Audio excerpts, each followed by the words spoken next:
Le Seigneur a mis sur mon cœur un message et le but, bien sûr, de ce message sera de glorifier le Seigneur, d'élever le nom de Jésus et de faire en sorte de vous aider à ce que Dieu puisse captiver votre attention, vos regards, vos préoccupations, des choses du monde, les enlever des choses du monde ou des inquiétudes de la vie et les rediriger vers Dieu et le Seigneur. Parce que c'est ce que nous avons tant besoin. Et c'est un exemple que Jésus nous donne lorsqu'il montre à ses disciples comment prier et qu'il va donner le Notre Père, où il va commencer par Notre Père qui est aux cieux, que ton nom soit sanctifié. Ce que Dieu veut, c'est que nous sanctifions son nom, c'est-à-dire que ce nom soit mis à part, soit mis à une place d'honneur, à une place où nous allons l'adorer, le considérer comme élevé au-dessus de tout autre nom. Amen. Et la révélation du nom de Dieu pour notre dispensation, pour notre époque et notre temps, parmi tous les noms de Dieu que nous avons dans la parole de Dieu et que nous utilisons, que nous aimons, eh bien, nous avons le nom de Jésus, qui est ce nom au-dessus de tout nom, le Dieu qui sauve, le nom que nous voulons sanctifier, élever, mettre au-dessus de tout autre nom, de toute autre chose sur la terre, de toute autre préoccupation. Amen. Et pour cela, nous allons nous plonger aujourd'hui dans le livre et l'épître aux Hébreux. C'est un livre extraordinaire. À chaque fois que je le lis, je suis toujours plus émerveillé, impressionné par ce livre qui parfois est peut-être un peu mis de côté ou on n'en parle pas forcément trop, mais c'est un livre extraordinaire. Sachant que lorsque vous prenez la Bible dans son ensemble et que vous lisez l'Ancien Testament s'adresse aux Hébreux.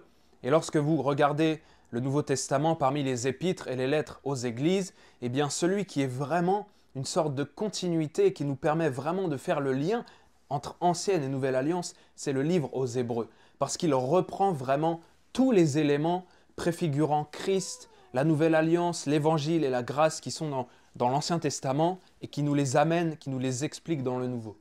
Et c'est tellement bien expliqué. C'est pour cela que même si le livre d'Hébreux, on ne nous donne pas le nom de l'auteur n'est pas précisé, mais ceux qui lisent, ceux qui liront et ceux qui le liront vraiment avec attention se rendront compte et auront des indices de qui peut bien l'avoir écrit. Je n'en dis pas plus, je vous laisse chercher par vous-même. Mais ce livre d'Hébreux nous donne une telle compréhension de l'œuvre de la croix et de l'Évangile. Je pense que c'est vraiment un des épîtres les plus détaillés, précis, complets concernant l'œuvre de Jésus-Christ à la croix. Amen. C'est un épître, un livre qui vraiment glorifie Jésus, élève Jésus au-dessus de tout, le présente comme vraiment au-dessus de toute autre chose, toute autre personne, qui élève et qui sanctifie vraiment le nom de Jésus au-dessus de tout. Et ce livre nous présente principalement une caractéristique du Seigneur comme étant notre grand souverain sacrificateur. Amen. À l'époque des Hébreux, le grand souverain sacrificateur, c'était vraiment l'élite de l'élite. C'était la personne la plus considérée, voire presque la plus puissante qu'il y avait parmi le peuple, puisque c'était lui qui, une fois par an, entrait dans le Saint des Saints pour offrir le sacrifice et faire l'absolution des péchés au peuple une fois par an. Et ce sacerdoce se transmettait à chaque fois, passé d'un homme à un autre. Mais ici, on nous parle de Jésus comme un grand souverain sacrificateur, plus élevé que quiconque. Nous avons besoin de cette révélation pour vivre pleinement l'Évangile et tout ce qu'il contient en promesses, en héritage, en bénédiction, en grâce. Et ce que je veux vraiment ce matin, c'est élever la personne de Jésus. Donc cet épître s'adresse aux Hébreux qui connaissent Dieu, qui connaissent la loi et les prophètes, qui connaissent l'Ancien Testament, le système des sacrifices, les choses spirituelles, les choses que Dieu a données à ses prophètes, à ses messagers. Et j'aimerais que nous puissions commencer donc par prendre le premier chapitre, le premier verset, pour rentrer vraiment dans le vif du sujet de cet épître. Donc on va lire du verset 1 à 4. Il y aura pas mal de références, on va aller vraiment de fil en aiguille dans le livre d'Hébreux. Donc je vous invite bien sûr à les noter, mais je vous invite aussi, et je vous donne un petit devoir maison, si vous voulez appeler ça comme ça, de cette semaine vraiment pouvoir lire le livre d'Hébreux. Si vraiment c'est difficile, vous pouvez aussi l'écouter, mais il n'est pas très long, il y a 13 chapitres, je pense qu'en peut-être une vingtaine de minutes, même pas une demi-heure, je pense que ça peut être lu. Donc c'est vraiment une bonne chose de s'y plonger.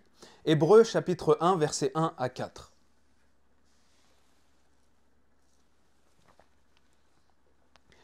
Après avoir autrefois, à plusieurs reprises et de plusieurs manières, parlé à nos pères par les prophètes.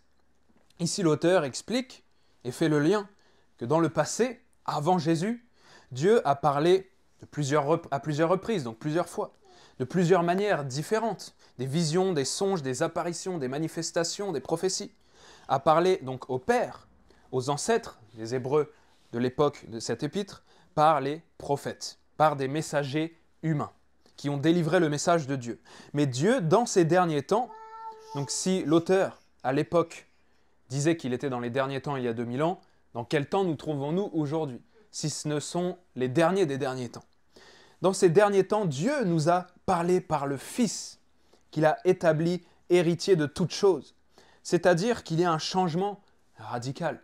Dieu ne leur a plus parlé principalement et premièrement par les prophètes, mais le premier canal de diffusion de sa voix et de son message a été le Fils Jésus-Christ.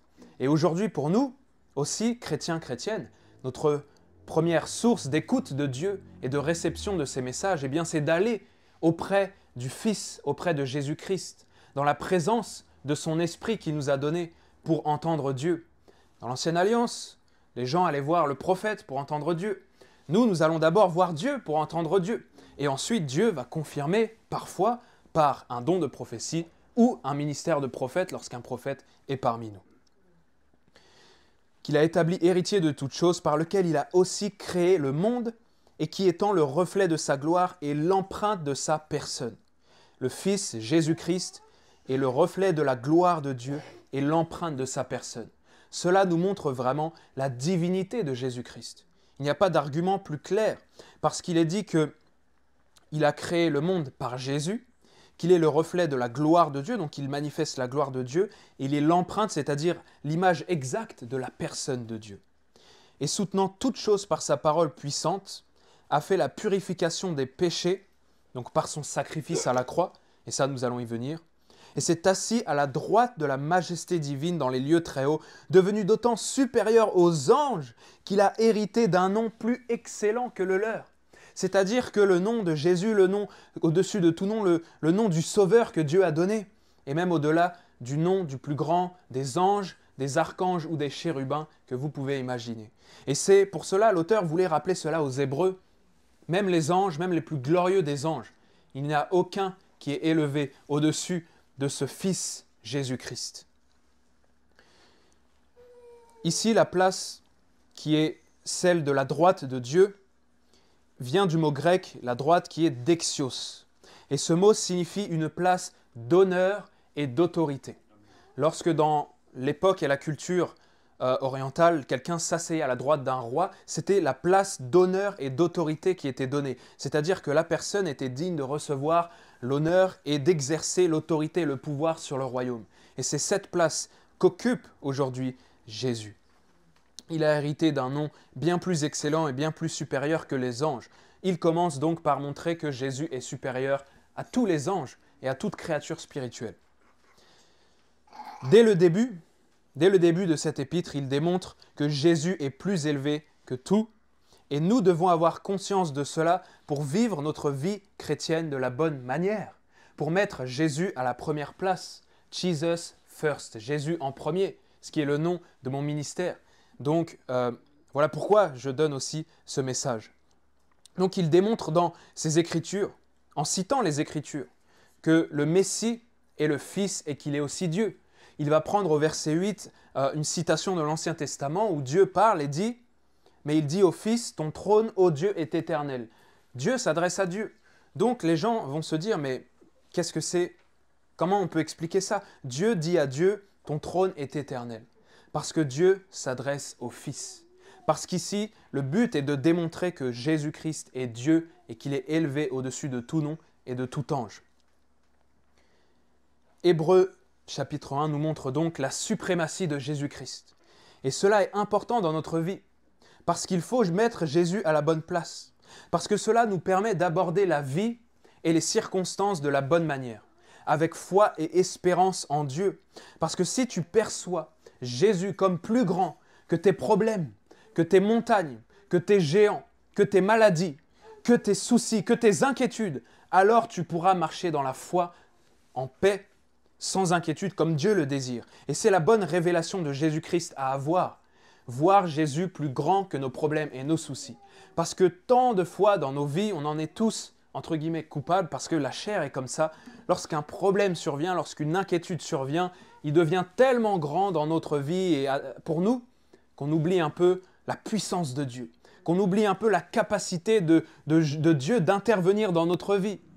Et lorsqu'on se rappelle cela, lorsqu'on remet Jésus à sa place d'honneur, eh bien, ces problèmes redeviennent tout petits et insignifiants. Et Dieu agit, et Dieu nous permet de passer au travers ces tempêtes et ces épreuves. Amen. Hébreux, chapitre 2, verset 1, passons au deuxième chapitre.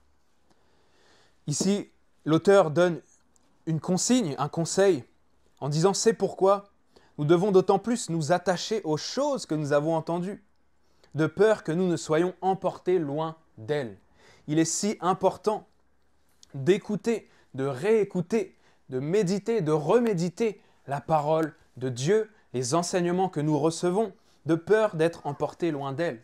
Parce que quelqu'un qui n'écoute plus aucun enseignement, qui laisse sa Bible prendre la poussière, risque petit à petit de s'éloigner de ce qu'il a appris.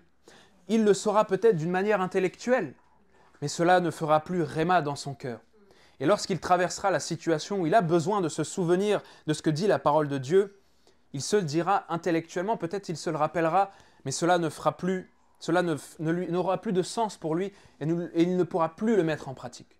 Donc l'auteur nous dit, attachons-nous aux choses que nous avons déjà entendues, continuons de les méditer, de rester dedans, de vraiment vivre la parole, de demeurer dans la parole de Dieu pour ne pas être emporté loin d'elle. Parce que la foi vient de ce que l'on entend et ce que l'on entend vient de la parole de Christ, notre grand souverain sacrificateur. Et dans le même chapitre 2, versets 9 à 10, il va un peu plus loin en disant « Mais celui qui a été abaissé pour un peu de temps au-dessous des anges, Jésus, nous le voyons couronné de gloire et d'honneur à cause de la mort qu'il a soufferte. Pendant peu de temps, il s'est abaissé au-dessous des anges lorsqu'il est venu sur terre. Nous le voyons aujourd'hui et nous devons le voir comme ça, couronné de gloire et d'honneur.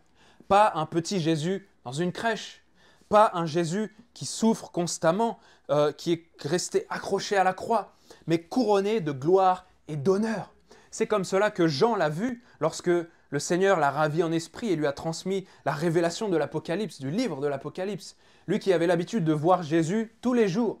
Là, il a vu Jésus dans sa gloire et il a dit « Je suis tombé comme mort », tellement cette gloire et cette splendeur l'avaient impacté. Et dans nos vies, la bonne façon et la façon dont il faut voir le Seigneur, c'est couronné de gloire et d'honneur. Parce qu'il a souffert pour nous, parce qu'il a donné sa vie. Afin que par la grâce de Dieu, il souffrit la mort pour tous. Il convenait en effet que celui pour qui et par qui sont toutes choses. Rien de ce qui existe ou de ce qui a été fait n'a été fait en dehors de lui. Tout est en lui, pour qui et par qui sont toutes choses. Et qui voulait conduire à la gloire beaucoup de fils, éleva à la perfection par les souffrances le prince de leur salut. Parfois, la souffrance et les épreuves sont des moyens pour nous de devenir de plus en plus parfaits et à l'image du Seigneur Jésus-Christ, qui est ici aussi appelé le prince de notre salut. Alléluia, quel nom merveilleux. Il a souffert pour nous la croix, c'est ce que dit ce passage. Il s'est abaissé en dessous des anges, il a pris forme humaine, il a connu les mêmes difficultés que nous, les mêmes épreuves, les mêmes limitations que le corps de chair. Et il est allé jusqu'à donner sa vie. Le grand souverain sacrificateur à l'époque du temple, il n'a jamais donné sa vie pour les autres. Il donnait un animal, il le sacrifiait, il faisait l'aspersion, les péchés étaient pardonnés. Et chaque année, il fallait recommencer. Donc il l'offrait pour lui, pour ses péchés et pour les autres. Mais son sacrifice à lui était juste de servir au temple, juste de vivre une vie en sainteté de vie. Parce que s'il avait la moindre mauvaise pensée quand il faisait le sacrifice dans le Saint des Saints, Dieu pouvait le foudroyer et il pouvait mourir.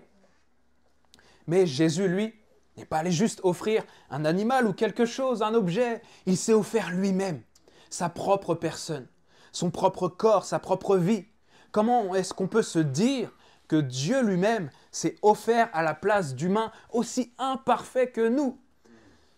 Prenons la vie de tous les jours, regardons nous-mêmes et disons-nous, Seigneur, comment je suis imparfait, et pourtant, tu es mort pour moi. Pourtant, tu m'as aimé, malgré toutes ces imperfections, malgré que je ne suis pas là où je devrais être selon ce que tu veux pour moi, Seigneur, c'est dur, etc. Pourtant, tu es quand même mort pour moi, tu as donné ta vie. Dieu a saigné pour nous, a versé son sang, a souffert humiliation, moquerie, juste par amour pour nous. Alors que nous n'étions même pas venus sur terre, alors que nous étions encore pécheurs, Christ est mort pour nous, lui qui était sans péché, lui qui était parfait. Quel amour merveilleux. Alléluia. Dieu a tant aimé qu'il a donné. Jésus nous a tant aimé qu'il s'est donné. Et si nous aimons, nous aussi, tant Jésus, nous devons nous donner à lui pleinement. Et si nous aimons notre prochain, nous nous donnons aussi pour lui, pour l'aider, pour prier pour lui, pour l'accompagner, pour l'encourager. Voici ce qu'est la vie chrétienne et la marche avec le Seigneur. Combien aujourd'hui, malheureusement, de chrétiens vivent distraits, comme si Jésus n'avait rien souffert pour eux. Lorsqu'on ne réalise pas combien Jésus a souffert pour nous, on ne vit pas comme Jésus veut que nous vivions. On vit éloigné de lui, on poursuit des choses futiles, on est distrait. Mais lorsqu'on réalise qu'il a souffert pour nous, alors notre vie chrétienne devient sérieuse. Mais tant de chrétiens aujourd'hui dans le monde ne réalisent pas que Christ a souffert pour eux et vivent comme s'ils n'avaient rien fait. Comme s'ils n'avaient rien fait. Et c'est vraiment quelque chose de tragique. C'est pourquoi remémorons-nous toujours que le Seigneur nous a aimés au point de donner sa vie pour nous et que nous devons nous aussi donner notre vie et vivre pour lui. Hébreux 2,14 nous dit « Ainsi donc, puisque les enfants participent au sang et à la chair, il y a également participé lui-même. » Et vous remarquez que dans la plupart des passages et des versets, à chaque fois, l'auteur il parle de Jésus. Lui, par qui, pour qui, lui, le sacrificateur, Jésus, le prince du salut. Il parle tout le temps de Jésus. C'est vraiment un des épîtres les plus christocentriques que vous pourrez trouver. Il y a également participé lui-même afin que par la mort, il anéantisse celui qui a la puissance de la mort, c'est-à-dire le diable. Cessons de donner trop d'importance et de pouvoir au diable dans nos vies. Il n'est pas l'adversaire de Dieu, il n'est pas l'alter ego de Dieu, il n'est que sa créature qui combat non pas Dieu, mais les enfants de Dieu, la création de Dieu. Et il essaye de combattre Dieu en nous combattant nous, en combattant l'Église. Mais la Bible dit que Jésus, par sa mort, qu'est-ce qu'il a fait? Il a anéanti celui qui a la puissance de la mort. Et le diable est comme, vous savez, celui qu'on a laissé en liberté conditionnelle en attente du jugement. C'est les termes un peu juridiques. On dit, il est mis en liberté en attendant le jugement. Et cette date est très proche, c'est pour ça que le diable est déchaîné. Mais très bientôt, Jésus va revenir et va enchaîner Satan. Donc, on peut dire, il court toujours, mais il a perdu sa puissance, son autorité, son pouvoir. Il essaye encore d'agir, de faire du mal, de détruire, mais il lui reste peu de temps. Et nous devons prendre conscience que Jésus, par son sacrifice, a anéanti sa puissance et que parce que nous avons accepté Jésus, le diable n'a plus aucune capacité ni puissance de nous envoyer en enfer, c'est fini, nous sommes sauvés, et il n'a plus normalement la capacité de nous éloigner de Dieu, de nous détourner, de nous abattre et de nous anéantir, puisque Christ a anéanti sa puissance. Alléluia. Et vous savez, et j'ai remarqué cela, quelque chose d'extraordinaire qui se cache dans la nature. Dieu est merveilleux, Dieu aime cacher les choses. Il est un peu comme, bon je ne crois pas trop à ça, mais vous savez quand vous étiez petit et la famille cache les œufs de Pâques dans le jardin, il faut chercher les œufs de Pâques. Dieu il est comme ça dans la vie. Il a caché tout un tas de choses partout et il veut qu'on les trouve. Parce qu'il y a un Père qui nous aime et il veut comme ça qu'il y ait une gloire à trouver les choses comme ça. Et dans la nature, j'ai vu se faire récemment, dans le sang des agneaux, il y a une molécule qui sert à faire des antidotes contre le venin de serpent. Dans le sang de l'agneau Jésus-Christ, il y a l'antidote contre la mort, contre Satan, contre la puissance du monde des ténèbres. Amen. Et donc, Un berger donnait cette histoire d'un jeune agneau qui a été mordu au visage par un serpent à sonnette en Australie. Et ce petit agneau-là ne s'inquiétait pas, il continuait de boire, il continuait de manger, il continuait de vivre normalement malgré que son visage avait enflé, suinté, qu'il y avait une douleur. Et quelques jours après, la plaie s'est résorbée totalement. Alléluia. Et c'est aussi l'image de nous les chrétiens. Lorsque le diable nous attaque, lorsque le diable nous lance une flèche, lorsque le diable nous atteint, nous sommes parfois blessés. Mais Christ vit en nous. Et parce qu'il vit en nous, il a mis dans notre sang, dans notre ADN, la puissance de la résurrection pour vaincre la puissance de la mort, du diable, de la maladie et de l'enfer. Amen. Donc, dans le sang des agneaux sur terre, il y a une molécule qui sert à faire un antidote contre le venin de serpent. Dieu avait caché ça et quand je l'ai vu, j'ai fait « Mais waouh Seigneur, t'es vraiment trop fort, c'est extraordinaire !» Dans le sang des agneaux, il y a une molécule contre le venin de serpent. Alors nous savons et nous comprenons là que le sang de Jésus a vaincu la mort et le venin de tous les démons de l'enfer et du diable et que nous aussi, maintenant que nous sommes en Jésus-Christ, le sang qui coule dans nos veines, la vie qui est en nous, qui est la vie de Jésus-Christ, donne la capacité de vaincre et de surmonter tout le poison de l'enfer qu'on déverse contre nous. Amen. Alléluia. Ça ne veut pas dire qu'on ne sera pas parfois mordu, attaqué, touché, mais Dieu nous donne la capacité de surmonter parce que Christ a vaincu pour nous. Amen. Et la clé de ce message est bien sûr de regarder à l'agneau, de regarder à Jésus, de vous montrer celui qui a vaincu la mort, la maladie, le péché, qui a vraiment tout fait pour nous, pour que nous puissions vivre nous aussi en lui. Prenons ensuite, continuons, Hébreux, chapitre 3, versets 1 à 3. Donc c'est assez simple, à chaque fois vous avez juste à tourner la page, si vous avez une Bible à papier, sinon à juste switcher sur le côté si vous avez sur votre téléphone. Hébreux chapitre 3. C'est pourquoi, frères saints qui avaient part à la vocation céleste, considérez l'apôtre et le souverain sacrificateur de la foi que nous professons, Jésus. Considérez l'apôtre. Un apôtre, c'est un envoyé de Dieu pour donner un message, pour établir son royaume. Il est l'apôtre des apôtres, le plus grand des apôtres. Et il est le souverain sacrificateur de notre foi, Jésus. Et ici, le mot « considérer » vient du grec « kataneo », qui signifie percevoir, observer, fixer les yeux sur Jésus. Amen. Qui a été fidèle à celui qu'il a établi, comme le fut Moïse dans toute sa maison. Car il a été jugé digne d'une gloire d'autant supérieure à celle de Moïse que celui qui a construit une maison a plus d'honneur que la maison même. Amen. Ici, l'auteur veut montrer aux Hébreux que Jésus n'est pas juste plus grand que les anges, que Jésus n'est pas juste plus grand que le diable, mais qu'il est aussi plus grand que Moïse. Parce que pour le peuple hébreu, Moïse, c'est vraiment le prophète des prophètes. C'est le plus grand des prophètes. Et lorsque vous regardez sa vie, vous voyez bien que c'est le plus grand des prophètes. Tout ce qu'il a vécu sur le mont Sinaï, les visions de Dieu, les 40 jours sans boire ni manger dans la présence de Dieu, comment il a fait sortir le pays d'Égypte, les Hébreux d'Égypte, avec les signes et les prodiges qui l'accompagnaient extraordinaires, comme personne n'a jamais fait. Celui qui a donné la loi. Donc, pour les Juifs et les Hébreux, Moïse, c'est le plus grand dans l'Ancien Testament. Il n'y a personne au-dessus de lui. Mais ici, l'auteur vient dire que Jésus est même au-delà de Moïse. Il est plus grand encore que Moïse, parce qu'il ne... Moïse a été fidèle dans la maison de Dieu, mais Christ est celui qui a construit la maison. Donc il a plus d'honneur que cette maison. Il est supérieur à Moïse. Prenons ensuite Hébreux chapitre 4, verset 14. Ainsi, puisque nous avons un grand souverain sacrificateur qui a traversé les cieux, Jésus, le Fils de Dieu, demeurons fermes dans la foi que nous professons. Jésus a traversé les cieux par amour pour nous, pour venir nous sauver. Amen. Quelle distance des gens sont prêts à parcourir pour nous, pour venir nous aider, nous tendre la main. 100 km, 500 km, 1000 km peut-être, un Rouen, je ne sais pas, un Rouen-Côte d'Azur. C'est tout. Mais Jésus, lui, a traversé la plus grande des distances qu'il est possible de traverser pour venir nous sauver et nous tendre la main. Il est venu du royaume de Dieu, des cieux, s'abaisser sur la terre pour nous sauver, pour nous guérir, pour nous transformer. Prenons le chapitre suivant, Hébreux 5, versets 9 à 10.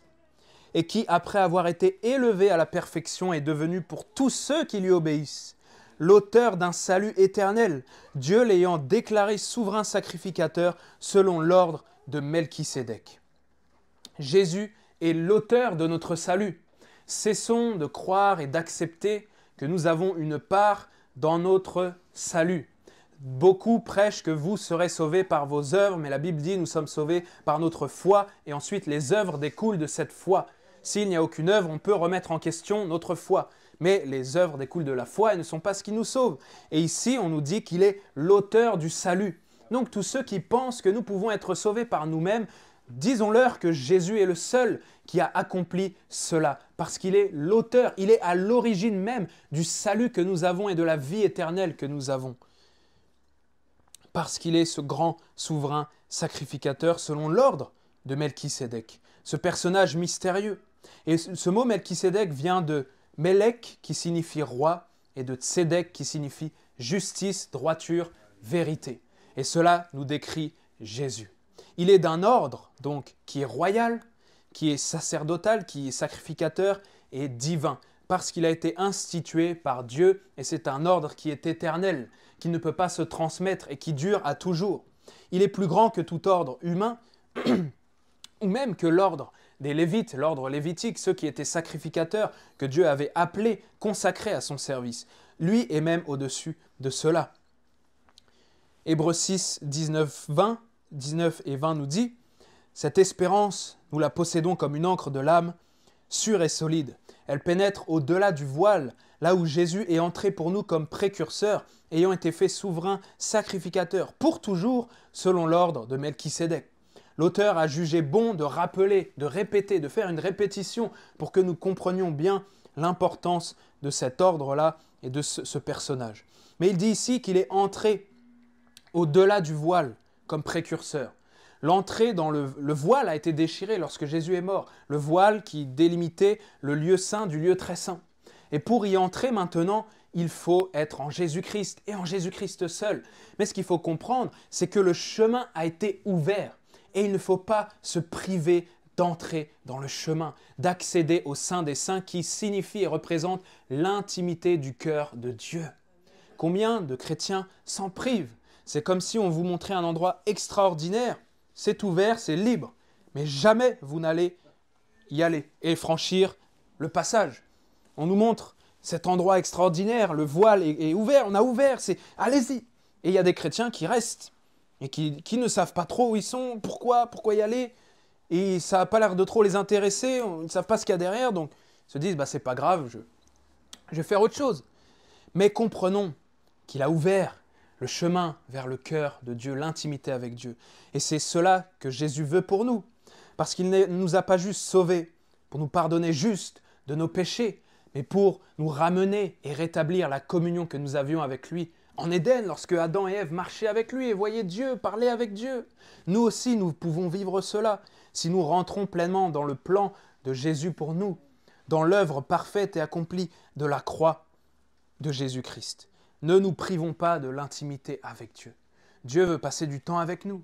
Dieu veut passer du temps à échanger des choses avec nous, des secrets, des révélations, à nous parler, parler à notre cœur, à nous bénir. Et c'est cette intimité avec Dieu qui nous donne la force de traverser les tempêtes, les épreuves, de tenir ferme au fil des années. C'est ce dont nous avons besoin. Prenons ensuite le chapitre 7. Dans le chapitre 7, on nous explique et on nous parle plus en détail de Melchisédek. On nous dit qu'il n'a ni commencement ni fin, ni père ni mère, et qu'il est toujours vivant. Par là, nous comprenons qu'il était bien une manifestation de Dieu le Fils, venu se manifester dans l'Ancien Testament, dans l'Ancienne Alliance. On nous dit qu'Abraham lui paya la dîme et qu'il bénit Abraham. On nous dit ensuite que c'est l'inférieur qui est béni par le supérieur.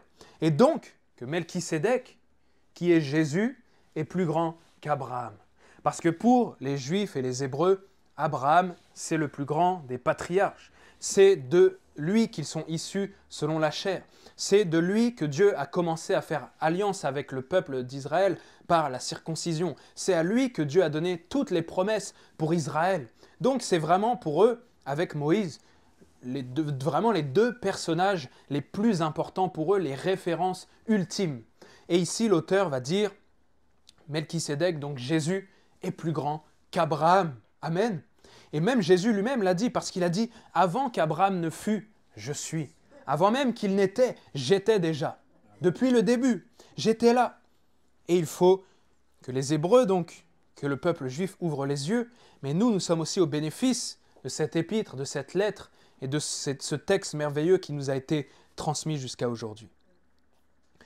Allons et restons donc dans ce chapitre 7, mais allons au verset 21 à 28, un passage vraiment fort qui résume vraiment mon propos et ma prédication et qui est vraiment très fort. Hébreux 7, 21 à 28. Car tandis que les Lévites sont devenus sacrificateurs sans serment, Jésus l'est devenu avec serment, par celui qui lui a dit, le Seigneur a juré, et il ne se repentira pas, tu es sacrificateur pour toujours selon l'ordre de Melchisédek. Jésus est par cela même le garant d'une alliance plus excellente. De plus, il y a eu des sacrificateurs en grand nombre, parce que la mort les empêchait d'être permanents. Mais lui, parce qu'il demeure éternellement, possède un sacerdoce qui n'est pas transmissible. C'est aussi pour cela qu'il peut sauver parfaitement ceux qui s'approchent de Dieu par lui, étant toujours vivant pour intercéder en leur faveur. Il nous convenait en effet d'avoir un souverain sacrificateur comme lui, saint, innocent, sans tache, séparé des pécheurs et plus élevé que les cieux, qui n'a pas besoin, comme les souverains sacrificateurs, d'offrir chaque jour des sacrifices, d'abord pour ses propres péchés, ensuite pour ceux du peuple, car ceci il l'a fait une fois pour toutes en s'offrant lui-même. En effet, la loi établit souverain sacrificateur des hommes sujets à la faiblesse, mais la parole du serment qui a été fait après la loi établit le Fils qui est parfait pour l'éternité. Amen. Après un tel passage, je pourrais fermer ma tablette et m'en aller. Là, presque tout est dit. Reprenons-le donc avec quelques détails. Donc on nous dit que les Lévites sont devenus sacrificateurs sans serment, mais que Jésus, lui, à la différence des Lévites, est devenu sacrificateur par un serment. C'est-à-dire que Dieu a juré, a promis qu'il établissait Jésus comme un sacrificateur pour toujours. Il l'a établi par un serment. Il a établi cette nouvelle alliance que nous bénéficions en Jésus-Christ, que nous commémorons quand nous prenons la Sainte Seine, par un serment. Et cela nous montre que cette nouvelle alliance est plus grande que l'ancienne, que Jésus est plus grand que tous les autres. Il est sacrificateur pour toujours, garant d'une alliance plus excellente. Il y a eu des sacrificateurs en grand nombre, parce que chaque fois il mourait, mais celui-ci, il ne mourra jamais. Son trône est éternel et aucune puissance des ténèbres, aucun puissant de ce monde ne peut venir ne faire que ce serait juste trembler un petit peu le trône du Seigneur. Il est établi et affermi pour toujours. Il nous fallait, comme lui, un souverain sacrificateur qui soit saint, innocent, sans tache, séparé des pécheurs, plus élevé que les cieux. Ça, c'est la description de Jésus. Il n'a pas besoin d'offrir de sacrifice pour ses péchés parce qu'il est sans péché, mais il s'est offert une fois pour toutes pour nous, afin que nous puissions être pardonnés de tous nos péchés, afin que nous puissions avoir un avocat auprès du Père. On nous dit même qu'il prie pour nous, c'est-à-dire que lorsque tu te sens seul, lorsque tu sens que tu n'es pas soutenu, lorsque tu sens que peut-être tu es abandonné, que tes proches ne te comprennent pas, ne te suivent pas, tu sais, tu peux te dire, Seigneur, qui est avec moi? Qui me soutient, Seigneur? Qui m'encourage? Le Seigneur te dira, moi, je suis celui qui t'encourage. Moi, je suis celui qui te soutient.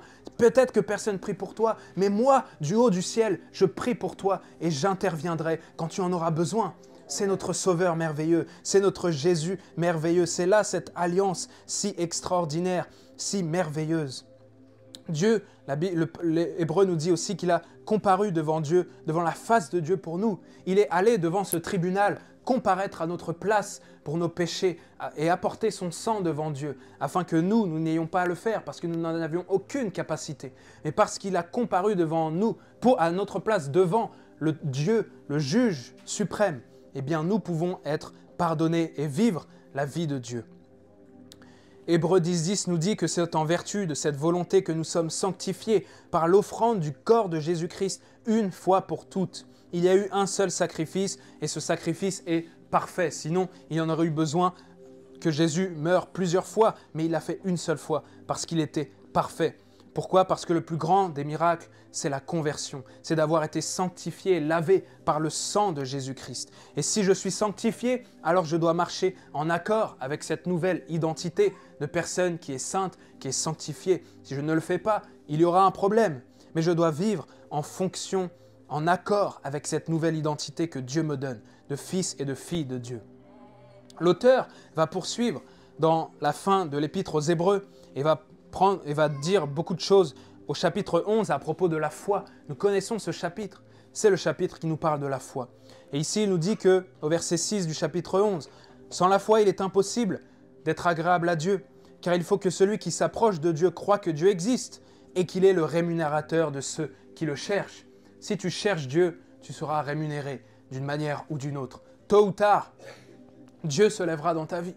Le Seigneur se lèvera et agira dans ta situation si tu continues de chercher Dieu. En 2024, mon frère, ma sœur, les personnes qui nous regardent à distance, continuez de chercher Dieu et de garder la foi, coûte que coûte, par-dessus tout, comme si votre vie en dépendait, parce que c'est ce qui est agréable à Dieu et parce qu'il va rémunérer vos efforts, votre patience, vos sacrifices que vous avez faits par amour pour lui. Dieu n'est pas un homme pour oublier ce que vous faites pour lui dans le secret. Quand les hommes ne voient pas ce que vous faites ou le prix que vous payez, Jésus le voit et Jésus agira et Jésus vous rémunérera à votre juste valeur, au juste prix que votre sacrifice mérite. Le but de tout ça, le but de notre vie, c'est bien sûr de plaire à Dieu.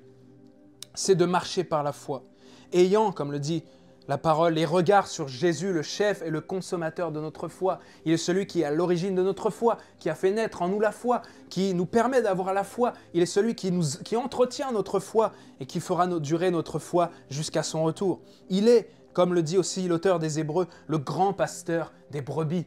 Il est l'homme de Dieu, des hommes de Dieu, le pasteur des pasteurs, le plus grand des bergers, le grand pasteur des brebis, Jésus-Christ, alléluia. Et je finis avec ce verset, Hébreux 13, 15. Par lui, offrons sans cesse à Dieu un sacrifice de louange, c'est-à-dire le fruit de lèvres qui confesse son nom. La Bible nous dit de prier en tout temps, et elle nous dit aussi, offre sans cesse à Dieu des louanges. Peu importe où tu es, en tout temps et en toutes circonstances, peu importe les saisons dures comme les saisons bonnes, offre à Dieu tes louanges, fais monter à Dieu ton adoration. Prends du temps pour l'adorer et pour être avec lui. Et lorsque tu n'es pas chez toi pour l'adorer, si tu es dans ton chemin au travail, si tu es au travail, si tu es au supermarché, adore le Seigneur dans ton cœur.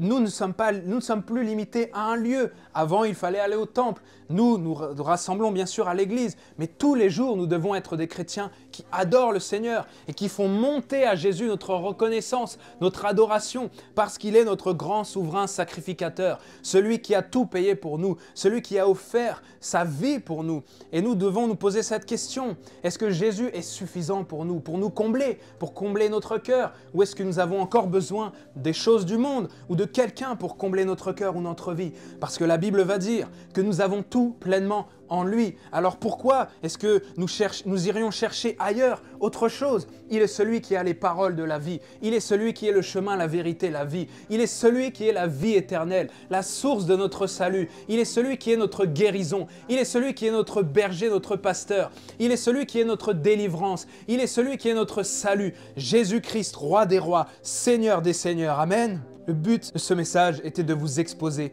Jésus-Christ comme plus grand et plus élevé que tout. Son alliance et son œuvre parfaite de la croix doit nous mener à une vie qu'il plaît à Dieu. Une vie de foi, une vie de sainteté. Cela doit nous conduire dans l'intimité et dans le fait de regarder constamment à Jésus. Faisons de lui notre priorité. Adorons-le sans cesse, peu importe où nous sommes, peu importe les épreuves ou les temps de réjouissance. Adorons Jésus et gardons nos regards à Jésus. Et lorsque nous sommes dans nos activités de la vie courante, que nous nous rendons compte que nous avons un peu oublié le Seigneur, refocalisons-nous simplement sur lui et regardons simplement à Jésus, le grand souverain sacrificateur de nos vies qui a accompli le sacrifice parfait qui nous a sauvés à la croix. Amen.